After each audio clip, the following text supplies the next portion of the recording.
നമസ്കാരം. ടോഷ്മാസ് കിച്ചൻ്റെ പുതിയൊരു എപ്പിസോഡിലേക്ക് എല്ലാവർക്കും സ്വാഗതം. ഞാൻ ടോഷ്മ.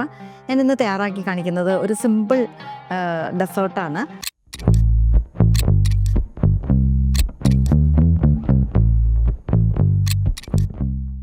ഇത് തയ്യാറാക്കാനായിട്ട് വളരെ കുറച്ച് ഇൻഗ്രീഡിയൻസ് മതി. അതുപോലെ തന്നെ ഉണ്ടാക്കാനും അതുപോലെ തന്നെ എളുപ്പമാണ്.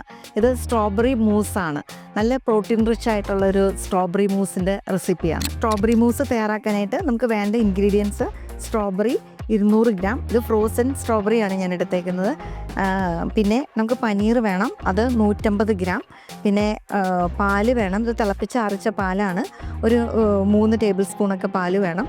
ഇത് ഹണിയാണ്. എന്തെങ്കിലും ഒരു സ്വീറ്റ്നർ ഇട്ടാൽ മതി. നിങ്ങൾക്കിപ്പം എന്തെങ്കിലും മേപ്പിൾ സിറപ്പോ അല്ലെങ്കിൽ ഹണിയോ അല്ലെങ്കിൽ ഈവൻ ബ്രൗൺ ഷുഗറോ പഞ്ചസാരയോ ശർക്കരയോ എന്ത് വേണമെങ്കിലും നിങ്ങളുടെ ഇഷ്ടാനുസരണം നമുക്ക് ചേർക്കാവുന്നതാണ്. നമ്മൾ എടുത്തു വെച്ചിരുന്ന സ്ട്രോബെറി നമുക്കൊരു ബ്ലെൻഡറിൻ്റെ ഈ ജാറിലോട്ട് ഇട്ട് കൊടുക്കാം. നിങ്ങൾക്ക് ഫ്രഷ് സ്ട്രോബെറി ആണെങ്കിലും എടുത്ത് ഉപയോഗിക്കാം.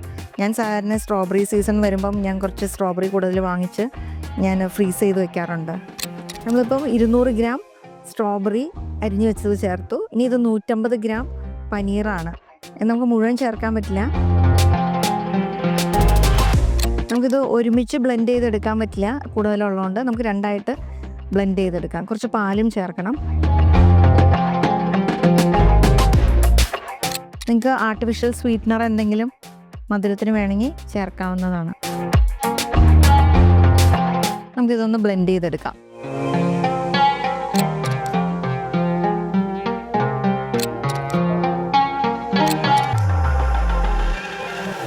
നമുക്കിനി ഇതിലേക്ക് കുറച്ച് പനീർ കൂടി ചേർത്ത് വീണ്ടും ബ്ലെൻഡ് ചെയ്യാം.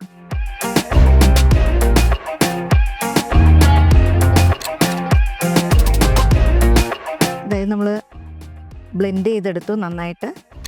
നമ്മൾ ഈ ബ്ലെൻഡ് ചെയ്ത് നല്ല സ്മൂത്ത് കൺസിസ്റ്റൻസി ആയിട്ടുണ്ട്. ഇത് നമ്മളിനി ഒരു പുഡിംഗ് സെർവിങ് ഡിഷിലോട്ട് ഒഴിച്ചു വെച്ചിട്ട് ഫ്രിഡ്ജിൽ 2 മണിക്കൂർ വെച്ച് സെറ്റ് ചെയ്തിട്ട് നമുക്ക് സെർവ് ചെയ്യാവുന്നതാണ്.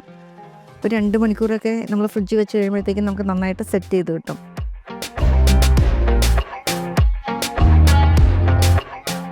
നമ്മളിന്ന് തയ്യാറാക്കിയത് ഒരു സ്ട്രോബെറി മൂസാണ്.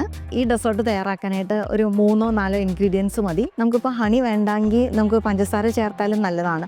ഹണിയുടെ ടേസ്റ്റ് ഇഷ്ടമില്ലാത്തവർക്ക് വേണമെങ്കിൽ പഞ്ചസാര ചേർക്കാം. അതായിരിക്കും കുറച്ചുകൂടി ടേസ്റ്റി. പിന്നെ കുറച്ചുകൂടി ഹെൽത്തിയർ ഓപ്ഷനാണ് ഹണി. അപ്പം ഇത് നല്ല പ്രോട്ടീൻ റിച്ച് ആയിട്ടുള്ള ഒരു സ്ട്രോബെറി മൂസാണ്. കുട്ടികൾക്ക് മുതിർന്നവർക്കൊക്കെ ഒരുപോലെ തന്നെ ഇഷ്ടപ്പെടുന്ന ഒരു പുഡിങ്ങിൻ്റെ റെസിപ്പിയാണ്. തീർച്ചയായിട്ടും ട്രൈ ചെയ്ത് നോക്കുക.